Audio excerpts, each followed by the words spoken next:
meet up in the olden days, pre-everything.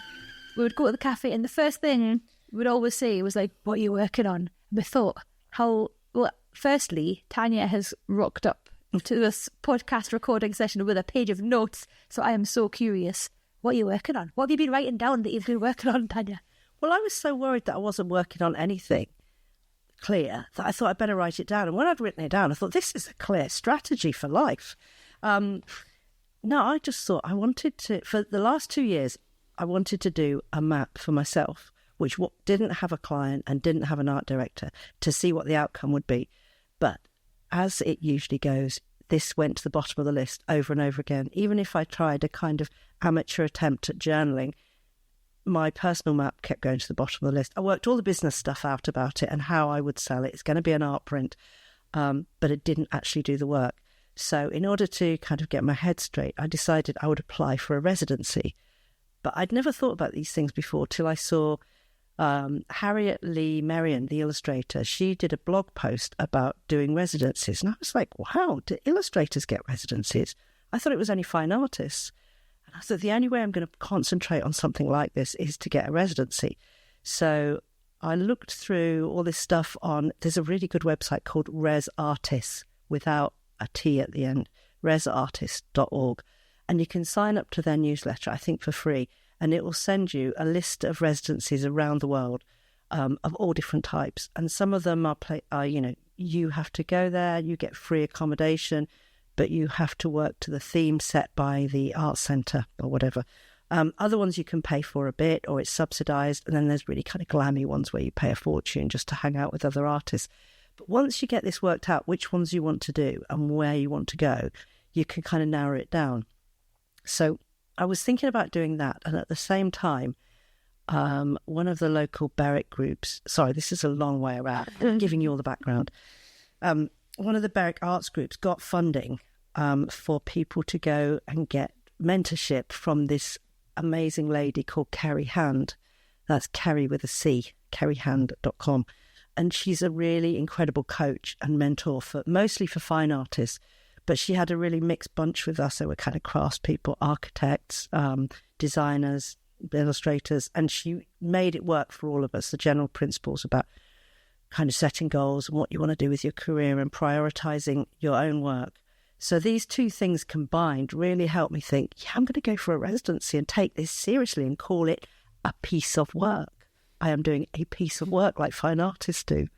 So you've got one booked. Are you booked on a residency? Because I know you did your Spanish one. Well, yeah. So first I'd applied for a couple of residencies and just got in the groove of how to apply for them and leaving like chunks of text so you could just copy and paste that same text into the different applications. Different residency applications. So I got a residency in France for March, to my great surprise. Really nice place, just really lovely. And I'm so excited about it. But that was back in early spring and I wanted to get on with the work, especially at the end of winter. I was like, just let me out of Britain. So I thought I'll make my own, which is the other thing you can do if you don't feel like applying for them. Just do a DIY residency. And a friend of mine who'd always said, you could stay in our little house in Spain. I was really grateful to them because they said, yeah, go and do a month there. So I spent a month in Spain actually starting this so-called piece of work. And I only got halfway through it. And now it's still waiting for me to complete it. So that is the ongoing project. But I also got a new studio, which is another psychological hack to make me do this work.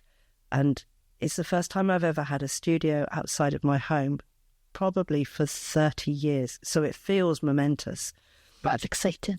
And just to do the psychological thing of this is serious, I am working on this. And I'm sharing it with my daughter so we can afford it because it's a proper workspace, not a studio, which is a bit unfair. So if there's anyone out there who wants to invest in old property in Berwick to set up studios, please come. There's loads of property and loads of artists. But I'm going to take my old computer that doesn't have much on it and only take all the work and the books related to this map project. So there's nothing else to distract. And hopefully that's going to happen. So we move in today. Today's your move-in day? Yeah. Oh. It's the first day in the studio. Evie's already there. The desks are put up. So I'm really hoping this will do the thing for me, get my mindset into being a bit more, instead of doing everything all the time at the same time, just try to get a sense of focus. Single tasking. Yeah. You've been missing doing your self-motivated work, haven't you? So is this the start of that? Yeah, I guess there's two things, because on one hand, I wanted this to be the self-motivated work, but it's still a commercial project. So it's not going drawing, which is what I want to do. It's without aim, without anything, just to draw. So if I can divide my life into two, that would be the perfect outcome, and not get distracted by doing the laundry, which is the main threat to my work. That is the hardest thing about working at home. Because I go through phases, I'm like, oh yeah, I'm at the studio every day, and then I'm like, oh, I wish I was just working from home. But that's the thing. You're at home and you're like, I'll just pop a wash on. Oh, I'll just... Yeah. And I go make a little pan of soup while I'm working. And then I get loads of nice housey things done. No work, like, at all. I love working at home. Mm-hmm. And if a studio opened up round the corner from my house and it took me 3 minutes to walk there, I would have a studio. But if I have to walk any more than 10 minutes, that's it, out. Yeah. I really, really like working at home.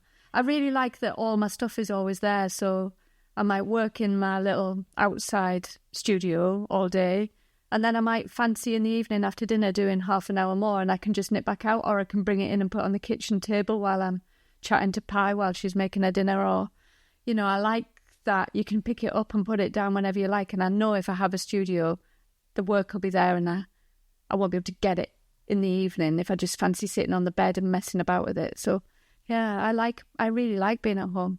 Can you do both, though? I mean, you could... I'm thinking if I can sort of send myself copies of the work back home if I want to finish it at home, I can work in a space during the day, and if I want to pick up where I was at, I could do it in the evening. I think this is why I would have a studio. You know, there was talk of a studio opening up around the corner from my house. If that happened, I would definitely have a studio, because if I forgot stuff, I could just walk around the corner and get it and bring it home. Yeah, oh, that's why. Or nip in on the evening and have an hour by myself in the studio. But I really don't fancy the journey of it being more official than just either wandering around the corner or wandering out in the garden to my studio. We have to say at this point, people are always trying to lure Helen abroad for book conferences and talking to schools. We're like, oh, wow, you could go to Chile. Yeah. If I could be transported there without all the journey, if I could just be there with the children, with none of the other stuff, I'm just in the room, we're having a great time together without the journey, the prep, the admin, I would be there. Yeah, if I could have some sort of magic wand to just like take me in the middle of a classroom anywhere in the world, I would do that. But all the stuff involved around it. So anyone who wants to book her has to basically magic dematerialise that. That's how I feel about the live events. If you could teleport me, so I was boop in the room, and then boop at home again, or back in my studio, totally fine. But it is the travelling. The travelling. So tiring. Yeah, I did it for years and years, loads of school visits. I love the school visits. I love being in the room with the children, particularly if it's a class with a really great teacher who's really involved and they love the teacher and you can see all that. And we end up having like really nice playtime together. That's brilliant. But the journey on the train and the changes and the travel lodge or wherever grim place you stay that night. And then when you leave this, like you've had a great day with all the kids and then it's time to go home and everybody forgets that you were there and you just wander out the school, nobody says goodbye and you're like, oh, right, okay. I just can't be bothered with that. I do it sometimes, but not very often. When you got the studio, Katie and I will be on the same building now. So Studio neighbours, upstairs neighbours. Did it make the difference you wanted when you... Yeah, so it was in lockdown. So I live in a tiny cottage, ancient cottage, which is very cute and lovely. And we used to have, the upstairs room was my studio. And then in lockdown, my husband Cameron was also working from home. And it became a bit of a, like we shared a studio. It was so bad. It was so bad. I love him very much, but it was terrible. And I bought him some noise cancelling headphones, which helped. But then I got to a point I was like, I cannot be in the same room as you, because he'd be like, look at this is cool. And he's very chatty. And I'm like, if you disturb me one more time, I'm moving out. So I got a studio, and at that point it was so good because also, firstly, I could decorate it however I wanted. I mean, I could do it at home, but like our house doesn't lend itself well to being super colourful and modern. It's not that sort of house. So yeah, my studio is super bright and funky and exciting. I've got all my favourite things in it, and I have the heating on full blast when I'm in there. I have my noise cancelling headphones on with my music or podcasts, and it's like 24/7 access. Not that I go there 24/7. But yeah, it was just so good to have a place to go to work and be at work and then come home and be at home, because when we couldn't leave the house, I feel like I go on about lockdown all the time, I'm sorry. But when I was working and living in the same place, it did just bled. Like my whole life was an online event and I was like hating it so much at that point. So then going to the studio, doing a job, coming home, being at home, that really helped. And it helps now, like if I've got deadlines, I just leave the house a total mess, go to the studio, get the work done, come home, carry on ignoring the mess. Yeah, that's what I want it to do for me. Right, so what are you two working on? Helen, you go first. What are you doing? Well, I'm a bit quieter than I used to be, which is really nice. I've consciously decided to take on less work because I'm going to mention lockdown again. Pre-lockdown, I felt like I was on a conveyor belt. Work, one book, next book, other books going on the go in the background at the same time while I was doing another one. Offers at work had come in, illustrating other people's texts, and I basically my excitement about projects got the better of me. So I would be like, that's exciting, yes, without thinking about it. And then I decided that I would actually, whenever an offer came in, no matter how exciting, I would look at it, give it a few days, sleep on it, and then decide, even if it's exciting, do I have time for this? Do I want to do it? Because the adrenaline in my body from constantly being excited by projects and then realising the reality and the amount of work involved, I don't think I hit burnout, but I was heading that way. So, yeah, I consciously decided to take on less work. Also, it was really great when we designed the Find Your Creative Voice course, because in there we talk about your work being a mixture of two things. So it's like how you hold your pen, what materials you use, how you like to put the work on the paper. There's all that visual stuff. But there's also the contents of your brain, like what makes you you? What do you want to work about? How is your work going to be connected to you as a person? All of that stuff. And this was a really, really good reminder to me that I should only do the projects that have those two things really integral to them. So I only want to do books that feel very, very exciting and connected to my life in some way, or inspired by something real that makes me feel something.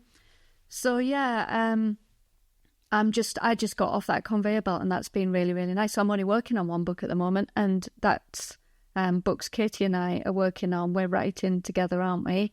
And we've written 8 stories. Walker have commissioned us. We've written 8 stories, and now I'm doing rough drawings for the first set of stories, and it's very exciting. It's very, very kind of close to our hearts. It feels like it's kind of about us and where we live. There's these characters live in an upturned boat. There are these upturned boat sheds around where we live in Northumberland. There's a character in it called Kitty, who we've based on Tania. It's based on Tanya's kind of reckless enjoyment of life and some of this. I mean, Tanya sounds, when you listen to the podcast, like she's the Radio 4 voice of the good ship.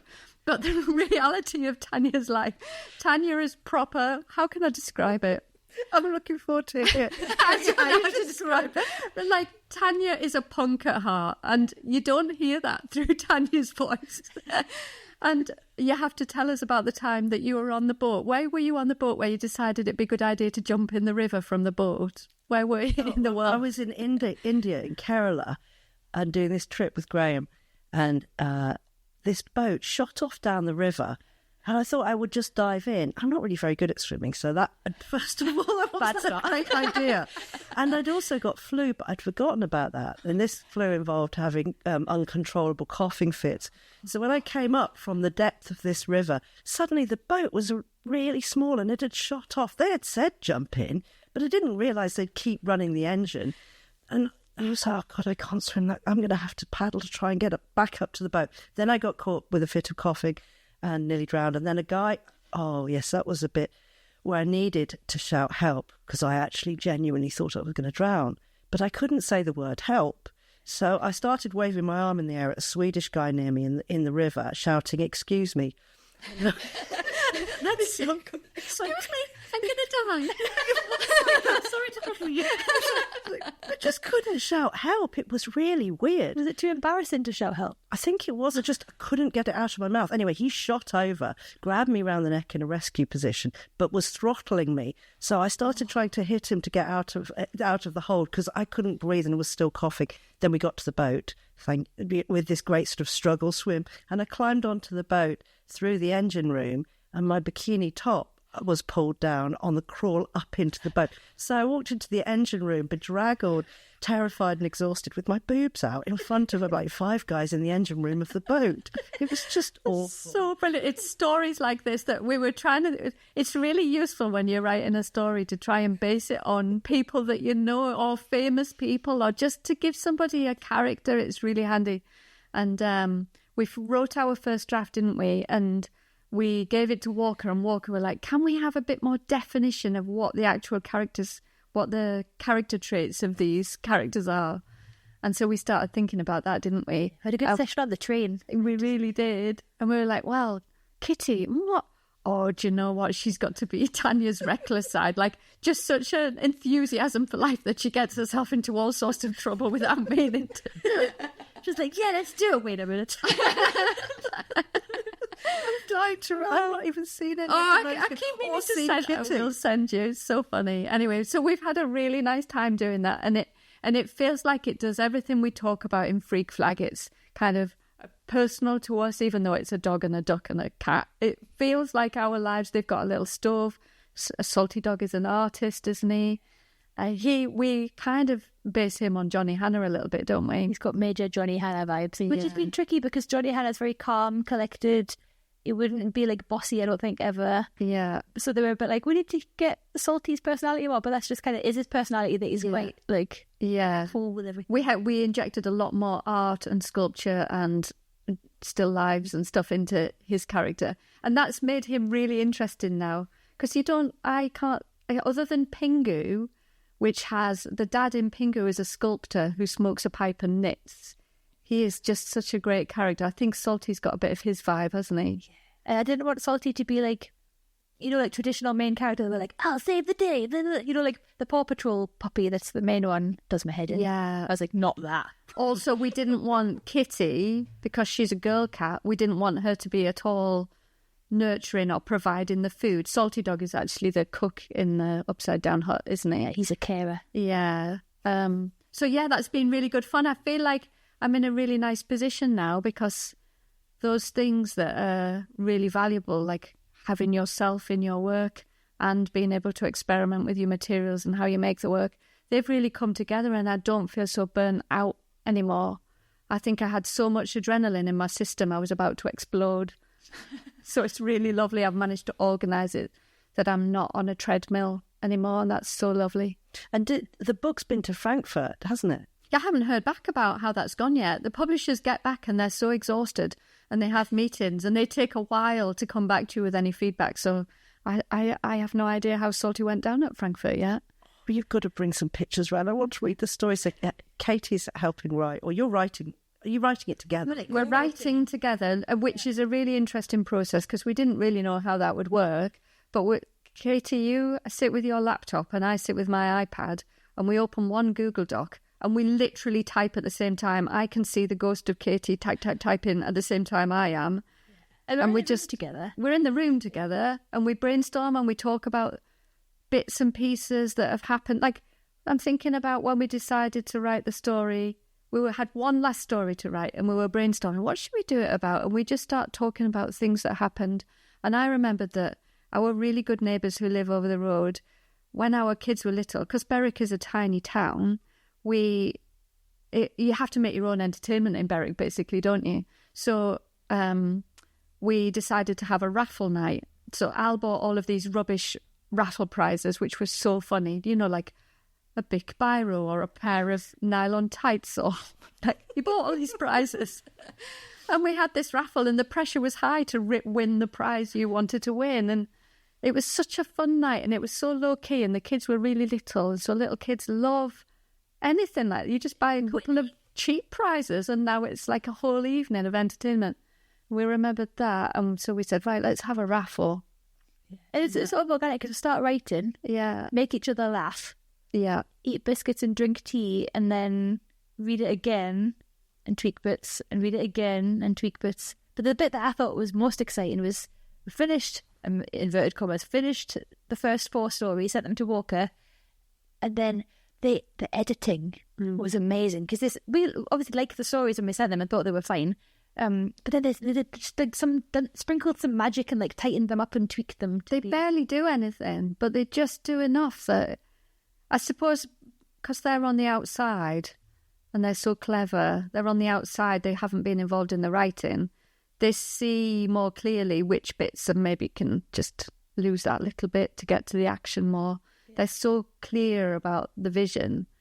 That was magic, wasn't it? When they sent back their little edits, and they were tiny edits, but they made all the difference. I was really scared to look. So like, oh, what if they've just like marked things in red, like "see me"? But it wasn't that kind of feedback. It was just like "see me." Yeah, basically, I've made your story even better. Here you go. I was like, what? This is so good. Yeah. So you two basically created like the Saturday Night Live writers' room. Do you know? Yeah, I once heard on YouTube Vic and Bob talking about how they write together. And I feel like we write in very much the same way. They put a YouTube video on, make each other laugh and just they watch a load of rubbish together and talk about memories and then they just start writing. I think that's what's happened with us, hasn't it? Yeah. I think I didn't go back, you're right. I read that somewhere or heard that somewhere because I was thinking it when we're writing this is like how I imagine they might do it. Yeah, and it's easy. And now I don't really want to write alone again because this is so much easier because if we've both laughed at it, that's like the seal of approval, isn't it? Must be at least a tiny bit fun. Yeah. Whereas when I write myself, sometimes I write and I get very excited and I'm type. I am a genius. This is the funniest thing I have ever read.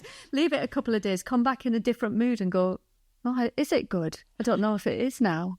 So it's really good writing with somebody else just for that extra like eyes and taking some of the pressure off yourself. It's really good.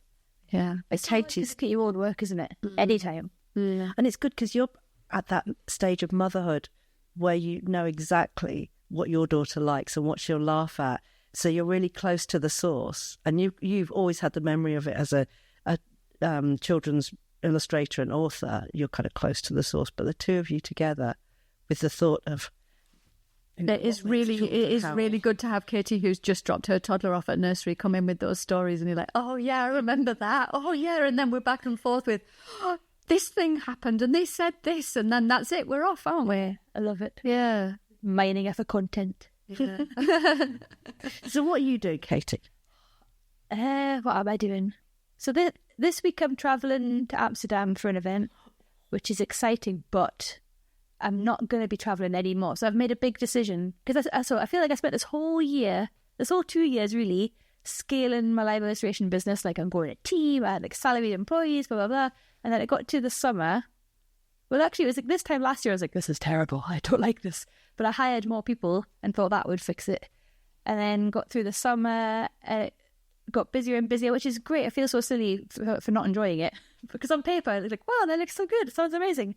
But I was at a job in Sheffield and there was a bowl of stress balls on the table with the logo. This was like my turning point. There was the logo of the company branded on these stress balls and something in my brain just went bing, like irreversible, whatever it was that went ting. And I was like, did you put your head in the stress ball? I was just like, I can't do this anymore.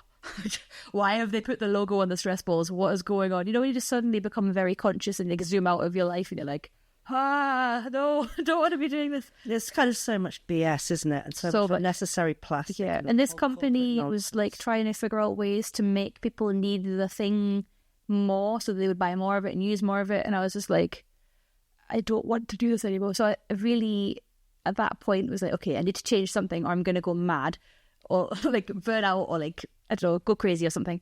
So at that point, I decided to reduce my team right down and go back to online events because I feel like the travelling is stupid. The in-person events, some of them are lovely, of course, don't get me wrong. The one that I'm doing in Amsterdam is about sustainability, ironically.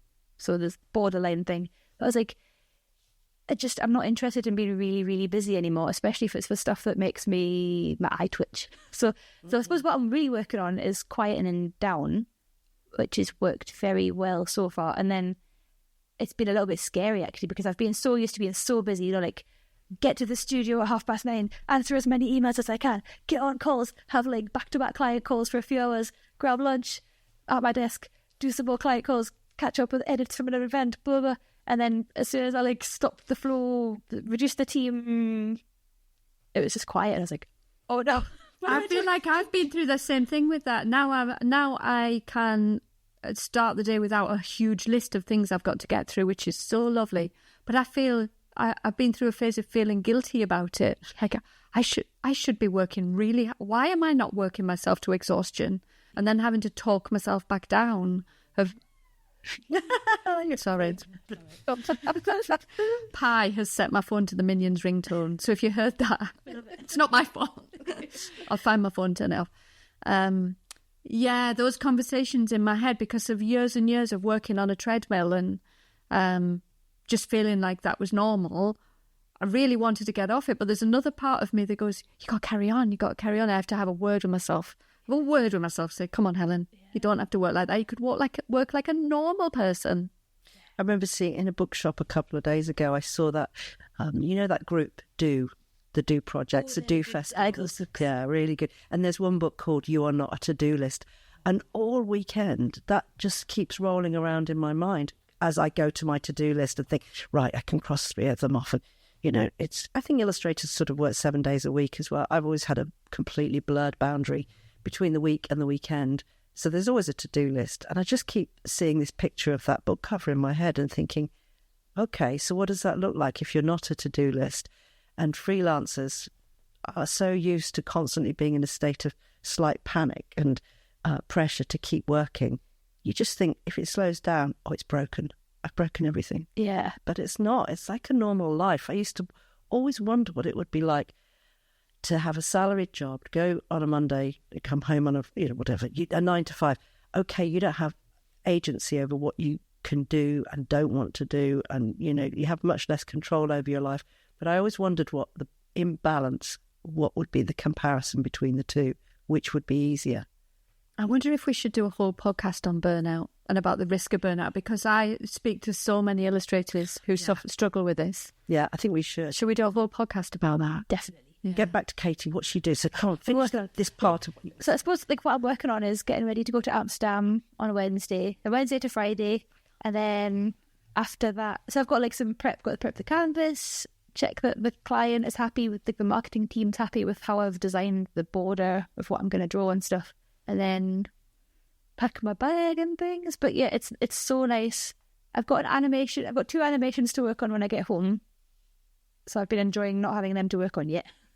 There's once there and then it's a big job and it takes ages and it takes over your life a little bit. But the nice thing is I know I've just got them to do and I haven't got loads of other things at the same time. Because you've slowed it up. So your whole life is about getting used to the new slowed up, thinned out version. Yeah. So I have a thing on my website that's like, now booking for blah, and I changed it to now booking for January in October, and it felt so good. And then people get in touch, and I'm like, no, I'm not booking till January. Go away. But the nice thing about having a smaller team is I don't feel like I have to say yes to every single job just to pay people's wages. I'm just like, if I don't work, and that's fine, because I don't mind. But now I don't feel... It was very stressful having to pay people's wages. I think that... And I always have just one wage to pay, which is fine. It's one of the most difficult things about management, isn't it? Feeling suddenly responsible for other people's lives financially. Yeah. And also other people's energy levels are different. Like I need loads of naps and things. I'm very sleepy. So when I'm like, oh, I just don't want to work anymore, other people are like, no, but you can't do that because we need to do some work. Like, come on, keep going. So I found that really tricky as well. But yeah, I'm navigating it. But I think a burnout podcast would be really good. Yeah, we'll do that. Okay. That's what we're up to. Okay. Lovely. Bye. Bye-bye.